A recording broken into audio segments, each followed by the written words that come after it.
minggu terakhir di bulan Juli ini, saya akan mengajak ibu bapak mempelajari bagian daripada topik pembahasan kita, khususnya bagian terakhir dari ulasan seputar tema besar kita bicara mengenai mewujudkan impian. Apa yang akan kita kupas ini merupakan kesimpulan dari semua yang sudah kita ulas sepanjang minggu pertama sampai minggu kemarin. Walau pada minggu semalam hamba Tuhan yang dari Batam tidak mengupas tema kita ini, tidak masalah. Namun sejak minggu pertama kita sudah diajarkan secara umum seperti apa yang namanya impian. Lalu kemudian kita sudah diberitahukan setelah kita mendapatkan impian, maka tantangan-tantangan apa yang dihadapi, ujian-ujian apa yang harus dilewati.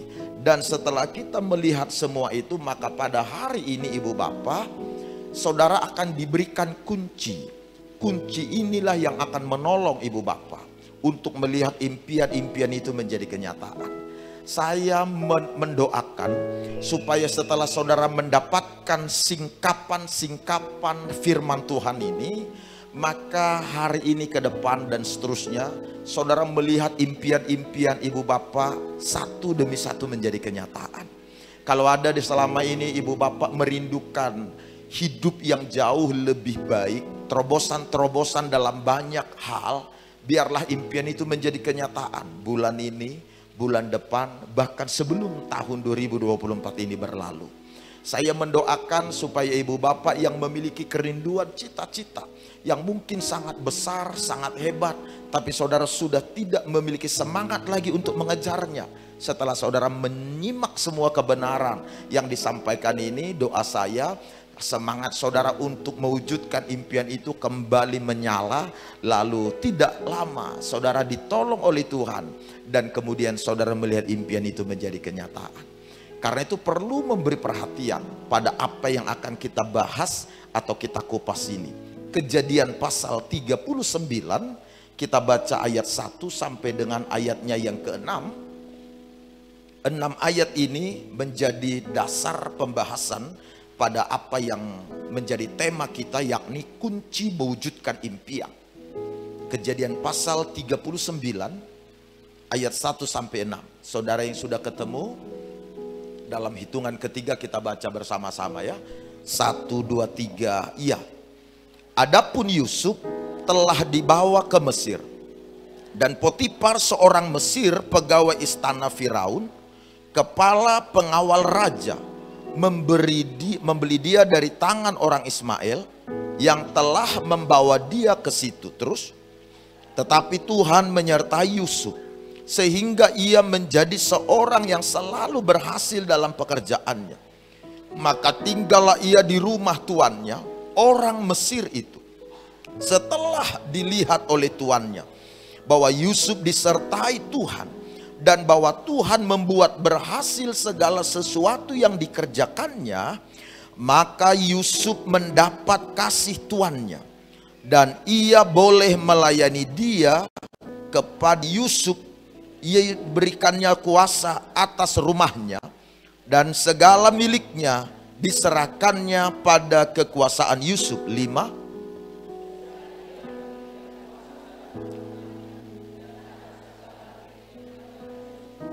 Tuhan memberkati rumah orang Mesir itu karena Yusuf, sehingga berkat Tuhan ada atas segala miliknya, baik yang di rumah maupun yang di ladang. Terakhir, segala miliknya diserahkannya pada kekuasaan Yusuf, dan dengan bantuan Yusuf ia tidak usah lagi mengatur apa-apapun selain dari makanannya sendiri yang diberkati. Katakan amin. Ibu bapak saudara-saudara terkasih, teks Alkitab yang kita baca mulai dari ayat 1 sampai dengan ayat 6, kitab Kejadian pasal 39 ini sebenarnya sedang memperlihatkan kepada kita langkah-langkah apa yang dilakukan oleh Yusuf sehingga Yusuf tiba pada impian yang menjadi kenyataan. Apa yang kita baca tadi memberitahukan pada kita hal-hal apa yang diperbuat oleh Yusuf Sehingga impian Yusuf yang hebat serta luar biasa, sebagaimana yang ia terima sejak usia masih remaja, impian itu menjadi kenyataan. Padahal impian itu begitu luar biasa. Tapi dalam kurun waktu 13 tahun, impian hebat dan luar biasa itu bisa menjadi kenyataan, Ibu Bapak. Kitab Kejadian pasal 37 yang sudah kita baca beberapa kali sejak minggu-minggu awal kemarin. Kejadian pasal 37 ayat 1 sampai dengan ayat 11 sudah kita lihat apa impian yang Allah berikan pada Yusuf. Seperti apa isi panggilan Allah terhadap Yusuf di masa depan. Pasal itu menjelaskan secara terang benderang seperti apa keberadaan Yusuf atau rencana Allah atas Yusuf di hari kemudian. 2 kali dalam pasal 37 itu diberitahukan bahwa rencana Allah, impian Allah, bahkan panggilan Allah atas Yusuf yang digambarkan melalui mimpi. Rencana Allah dan impian Allah pada Yusuf ialah bahwa Yusuf akan memiliki kehormatan tertinggi, otoritas tertinggi atas seluruh keluarga besarnya, atas seluruh bangsanya, bahkan juga atas seluruh tanah Mesir. Itulah sebabnya impian itu digambarkan dalam bentuk di mana 11 berkas saudara-saudaranya tersungkur menyembah berkasnya Yusuf. Lalu di musim yang berikut, Yusuf bermimpi bahwa bulan, bintang, matahari juga sujud menyembah kepada Yusuf. Mimpi ini memiliki keterkaitan yang membuat mimpi itu semakin lama semakin jelas.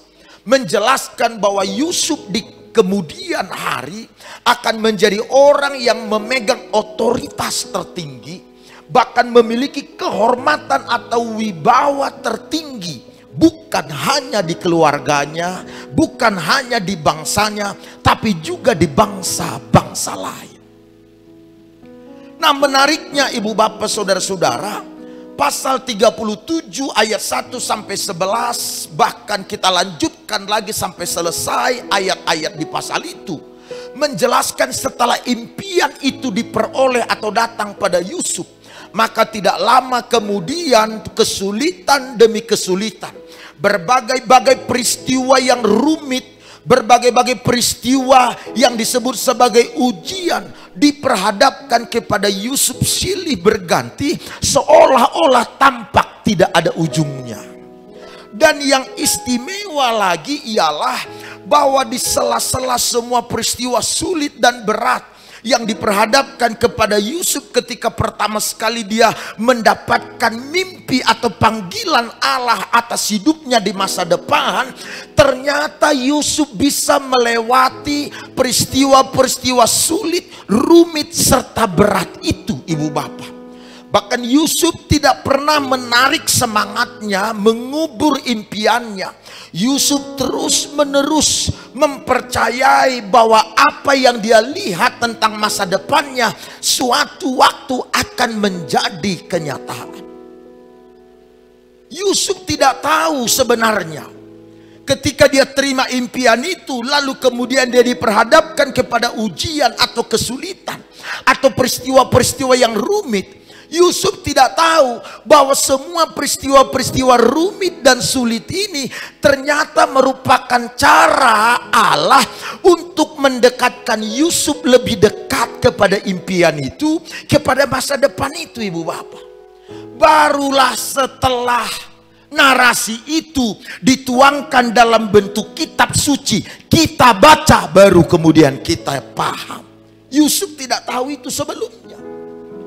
Yusuf hanya melihat kini dia diperhadapkan dengan kesulitan, dia diperhadapkan dengan persoalan, dia diperhadapkan dengan masalah, bahkan nyawanya terancam dan seterusnya. Yusuf tidak tahu kalau semua ini merupakan upaya untuk mengubur upaya untuk mendekatkan Yusuf kepada apa yang menjadi impiannya. Tetapi hebatnya, semua masa-masa sulit dan peristiwa-peristiwa hebat itu bisa dilalui atau dilewati oleh Yusuf. Dan tidak lama kemudian impian hebat luar biasa menjadi kenyataan. Bagaimana caranya kita bisa menangkap atau memahami? Setelah mimpi didapat, kemudian dia dibuang ke sumur. Lalu rencana saudara-saudaranya adalah membunuh dia. Tapi Tuhan punya cara untuk menolong Yusuf. Yang Tuhan jaga ialah bagaimana impian itu harus menjadi kenyataan. Allah tidak boleh gagal. Dan Allah tidak pernah gagal. Yusuf yang menerima mimpi atau panggilan itu, orang-orang meniatkan untuk membunuhnya. Tuhan bangkitkan orang untuk menyelamatkannya dari ancaman pembunuhan. Yaitu saudaranya yang tadinya sudah setuju dengan pembunuhan itu. Setelah itu Yusuf dijual kepada orang Midian. Coba lihat, tidak kebetulan yang membeli Yusuf adalah kepala pengawal atau pas pampres bahasa sekarang, kepala pengawal Raja Firaun yang namanya Potifar. Bukankah ini cara membuat Yusuf lebih dekat kepada istana? Lebih dekat. Karena kini dia sudah berada di rumah kepala pengawal Firaun. Lalu kemudian dia difitnah, ibu bapak. Dulu kalau ada seorang budak melakukan kesalahan, halal darahnya ditumpahkan. Apakah itu terbukti atau tidak, budak itu tidak punya hak atas hidupnya. Karena dia sudah dibayar oleh si tuan. Tapi hebatnya Yusuf, ketika difitnah, dituduh bahwa dia hendak menggagahi istri Potifar. Hebatnya, Potifar tidak percaya tuduhan itu. Kalau seandainya Potifar percaya, Yusuf sudah mati. Dihukum gantung, dirajam batu. Tapi demi menjaga istrinya, akhirnya Potifar setuju memenjarakan Yusuf. Harusnya sudah hukuman mati, tapi dipenjarakan. Ini cara Tuhan dalam menjaga Yusuf. Karena Yusuf memiliki panggilan atas masa depan, rencana atas masa depan, dan Allah tidak mau rencananya gagal. Hebatnya, setelah Yusuf dipenjarakan, bayangkan. Di penjara dia ketemu dengan juru makan dan juru minum Raja Firaun. Makin dekat lagi dengan istana, bukan? Tak lama dari penjara itulah Yusuf sampai di tahta. Coba lihat, kalau kita urut-urut perjalanan itu, Allah, Yusuf umurnya 17 tahun. Lalu 13 tahun ke depan Allah mengatur langkah-langkah Yusuf. Dia geser Yusuf ke sini, dia izinkan Yusuf masuk di sini, dia bawa Yusuf masuk di sini. Ternyata jalan-jalan Tuhan itu berujung kepada impian menjadi kenyataan. Itulah hebatnya Tuhan kita. Padahal kalau dilihat ibu bapak, Yusuf ini tidak punya syarat untuk bisa menjadi orang kedua terbesar di tanah Mesir. Dari syarat-syarat saja Yusuf ini tidak memenuhi. Sebab dia bukan warga negara asli Mesir. Untuk ada di posisi pemimpin, setidaknya harus menjadi warga negara. Yusuf ini orang Israel. Sudah orang Israel, budak pula. Sudah budak, punya rekam jejak kriminal. Jadi sebenarnya tidak memenuhi syarat untuk ada di sana. Mimpi ini terlalu mahal untuk dibayar supaya bisa jadi kenyataan. Tapi karena Tuhan yang sudah memberi mimpi, karena Tuhan yang dia layani, karena Tuhan yang merancang, merencanakan, semua itu bisa dilewati Yusuf. Aku mau beritahu begini, mungkin tidak sedikit di antara kita yang berpikir, bagaimana saya bisa melihat impian ini menjadi kenyataan? Usia saya sudah sekian, sudah tidak mungkin melihat impian ini terwujud. Mungkin saudara punya mimpi tentang usaha atau pekerjaan saudara, tentang keluarga atau anak-anak, atau tentang keluarga besar saudara, atau tentang pelayanan saudara, atau tentang cita-cita saudara ketika saudara masih muda. Lalu kemudian saudara melihat impian itu kelihatan makin jauh, makin sulit menjadi kenyataan. Lalu saudara tergoda menguburnya, mengabaikannya, melupakannya, bahkan tidak mau tahu tentangnya. Dengar hari ini kawan, saudara akan diberi kunci supaya saudara bisa melihat impian itu menjadi kenyataan. Saudara akan ditolong oleh Tuhan sehingga tahap demi tahap saudara semakin dekat kepada mimpi yang saudara terima dari Tuhan. Dan saya berdoa belum lewat 2024 saudara melihat mimpi saudara menjadi kenyataan, impian saudara terwujud, saudara melihat pemulihan demi pemulihan terjadi. Saudara bilang, bagaimana itu Pak Pendeta? How can that be to me? Mungkin secara logika nggak masuk akal, sama kayak Yusuf nggak masuk akal. Dia budak. Tapi dengar, yang tidak masuk akal bagi manusia bukan berarti sulit bagi Allah. Allah pengambil keputusan terakhir. Dia buka jalan, tak seorang pun bisa menutupnya. Coba kita dalami apa yang dilakukan oleh Yusuf sehingga dia bisa melihat mimpinya menjadi kenyataan. Yang muda-muda tolong dengar baik. Ini pesan secara spesifik buat saudara. Yang muda-muda, bukan berarti yang tua boleh mengabaikan. Yang muda-muda, tangkap ini. Jadi jangan pernah menganggap saudara tidak mungkin bisa meraih impian walaupun saudara disekolahkan di sekolah yang berbeda. Bahkan saudara salah jurusan atau apapun yang saudara kemukakan, mimpi itu tidak akan pernah gagal asal saudara bisa pegang kuncinya ini. Yang siap katakan amin. Sekali lagi, yang siap katakan amin. Saya bagi kunci pertama supaya kita bisa melihat impian menjadi kenyataan: lulus tanggung jawab. Sekali lagi, lulus latihan tanggung jawab. Boleh ku dengar amin? Yuk kita baca dulu sama-sama yuk. Apa yang dicatat ayat 1. Pasal 39. Pasal 39 ayat 1. 1, 2, 3 ya. Adapun Yusuf telah dibawa ke Mesir, dan Potifar seorang Mesir pegawai istana Firaun, kepala pengawal raja, membeli dia dari tangan orang Ismail yang telah membawa dia ke situ. Menarik kisah Yusuf ini, ibu bapak.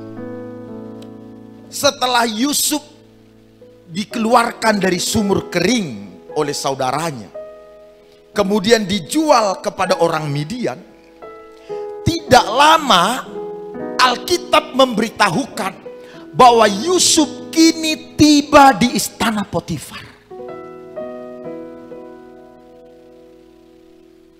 Sobat, istana Potifar itu bukan bagian daripada mimpi Yusuf.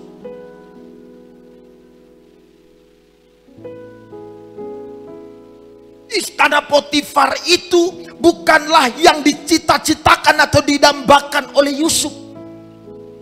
Walau sebenarnya tinggal atau berada, apalagi menjadi kepercayaan seorang kepala pengawal istana, itu sudah sangat luar biasa bagi seorang budak. Tapi bukan itu mimpi Yusuf. Menariknya kawan, walau istana Potifar itu bukan bagian daripada mimpi Yusuf, dan bukan itu cita-cita Allah, panggilan Allah atas Yusuf, tapi ternyata Yusuf ini harus dibawa dulu di istana Potifar sebelum dia ada di istana yang sesungguhnya. Tentu ada maksud dan tujuannya. Maksud dan tujuan kenapa Yusuf harus dibawa dulu ke istana Potifar sebelum dia ada di istana yang sebenarnya, ialah untuk melatih Yusuf dalam hal tanggung jawab. Apakah Yusuf ini benar-benar bertumbuh, berkembang kuat dalam hal tanggung jawab?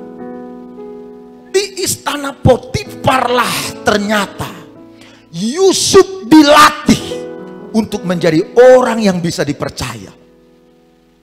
Di istana Potifarlah Yusuf dilatih untuk menjadi orang yang bisa memikul tanggung jawab yang besar. Di istana Potifarlah Yusuf bertumbuh di dalam hal kepercayaan dan kesetiaan.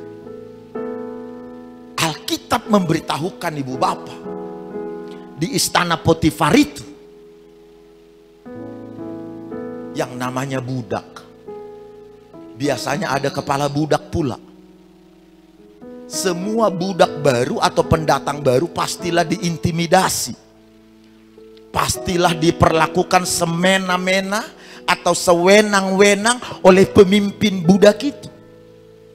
Apalagi yang namanya mengajari mereka dengan berbagai tanggung jawab, berbagai pekerjaan. Yang namanya budak itu tidak boleh, walau sudah capek kerja, sudah jam istirahat atau jam makan, tapi kalau tuannya panggil, dia harus tetap standby dan ada. Dan tidak boleh mengharapkan tuannya berkata, kamu sudah makan apa belum? Gak bisa. Kamu sudah capek kah? Bisa minta tolong ini kah? Gak bisa, gak ada itu. Panggil, dia gak punya hak atas diri.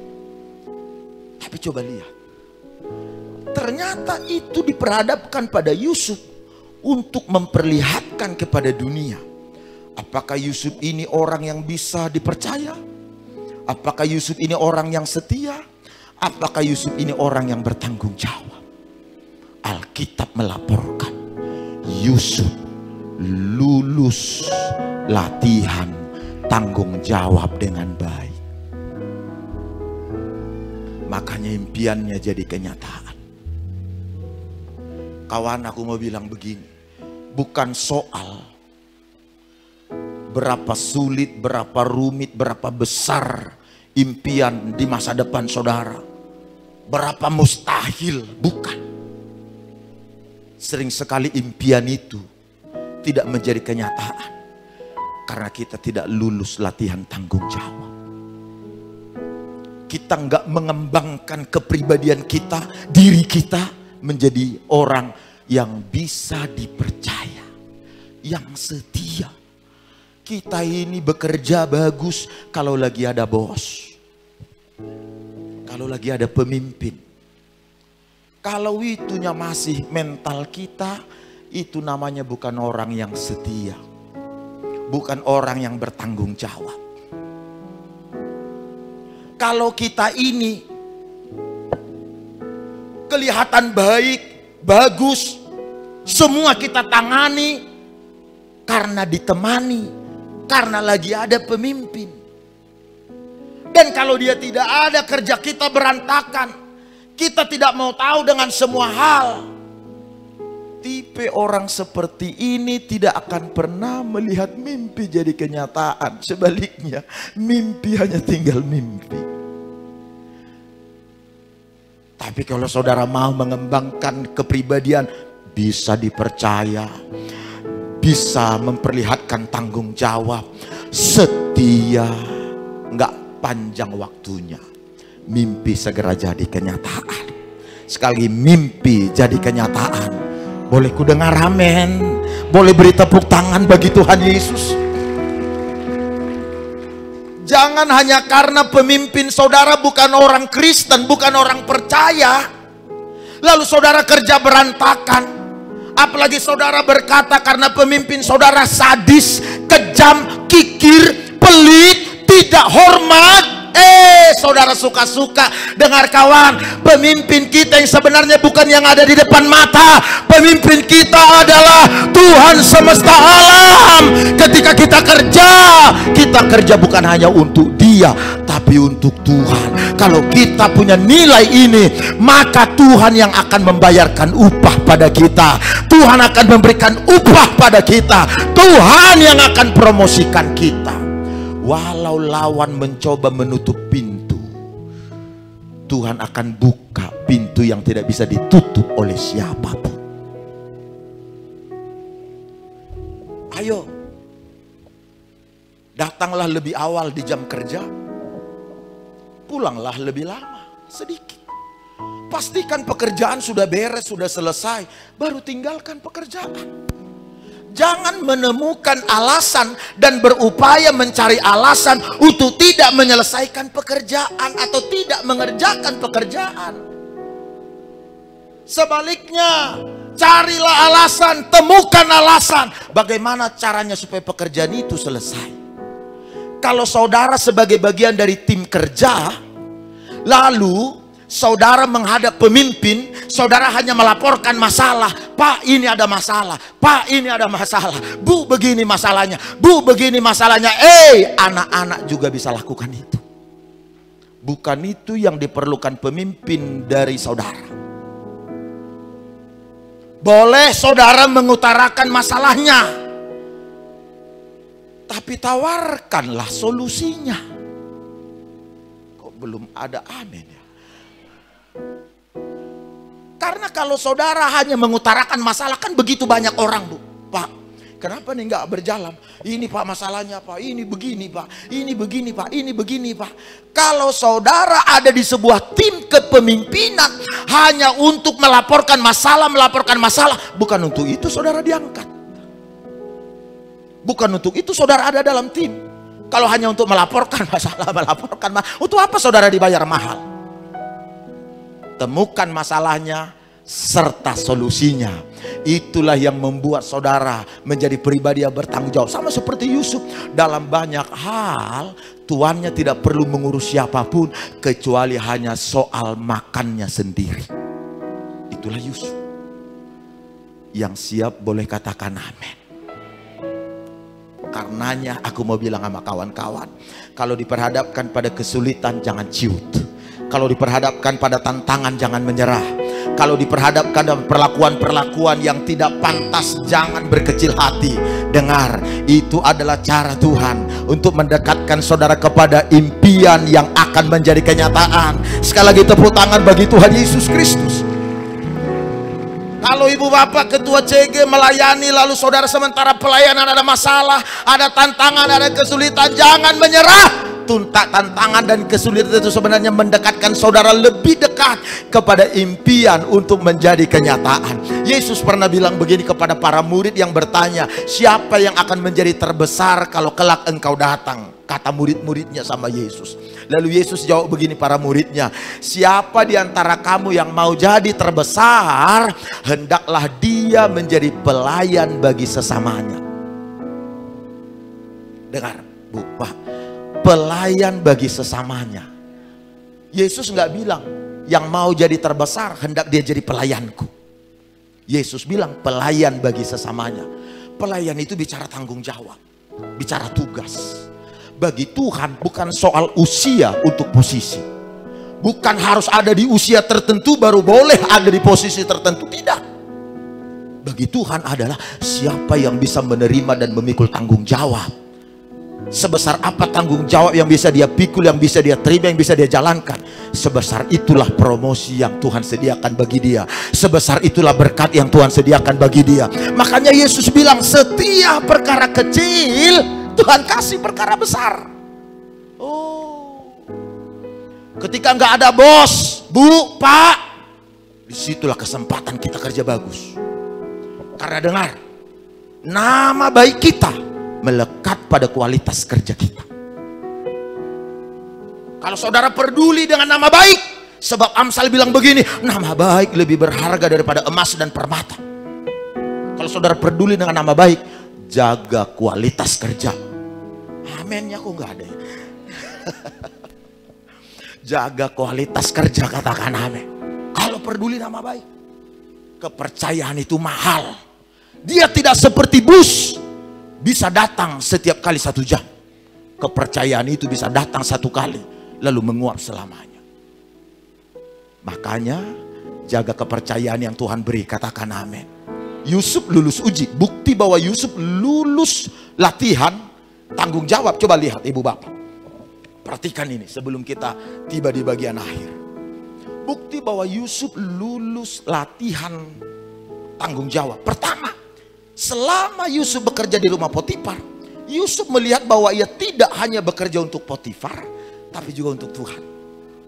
Makanya pekerjaannya bagus, hasil kerjanya bagus, kualitasnya bagus. Orang mungkin sudah tidur, Yusuf tidak. Saya pernah berkali-kali ngomong sama saudara, karena banyaknya pekerjaan tanggung jawab, kadangkala orang tuh kalau jalan ke Medan 2 jam, 3 jam, bisa tidur di bus, di mobil. Kalau aku malah ngetik, malah kerja, malah baca. Kalau dulu saking primitifnya nih, anak-anak muda dengar baik, aku jongkok di toilet, bener nih, jongkok di toilet bawa buku. Coba lihat buku saya itu, nggak untuk membanggakan ya. Sekarang saya sudah baca buku-buku umum, saya baca buku-buku nasional. Tidak lagi hanya baca buku-buku rohani, buku-buku teologi, nggak lagi, udah baca buku-buku umum. Setiap kali tas saya bawa isinya pasti laptop plus 4 atau 5 buku. 4 atau 5 buku.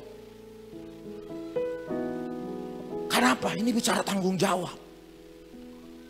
Ini bicara kepercayaan. Kalau saya diberi kepercayaan tapi saya nggak bisa jaga, waduh, Potifar tuh, dia nggak hanya kerja untuk Potifar. Kalau itu mentalnya, dia bilang, aku cuma budaknya di sini, nggak adanya apa-apanya, begini-begini aja nih ngome ya, ugape pagi-pagi. Akhirnya kerjanya rata-rata biasa-biasa. Hebatnya Yusuf, dia tahu di samping ada Potifar, ada Tuhan yang melihat, makanya dia kerjakan dengan baik. Bukti kedua, Yusuf lulus latihan tanggung jawab. Yusuf tidak membiarkan situasi yang dialaminya menghalangi dirinya bekerja dengan baik. Dia bisa saja trauma. Berapa banyak kita alasannya selalu trauma kan? Trauma kan? Yusuf bisa saja bilang, aku trauma. Setelah aku kerjakan dengan baik, aku malah dibuang ke sumur. Aku bicara kebenaran, aku malah dimusuhi. Yusuf bisa bilang itu trauma, tapi tidak. Semua musim-musim sakit itu tidak menjadi penghalang dia menghasilkan hal yang baik. Coba lihat hasilnya. Ketika Yusuf di rumahnya dia bagus, lalu di rumah Potifar bagus, di dalam penjara pun Yusuf tetap bagus. Bayangin. Ayo. Ini bukti yang terakhir lagi.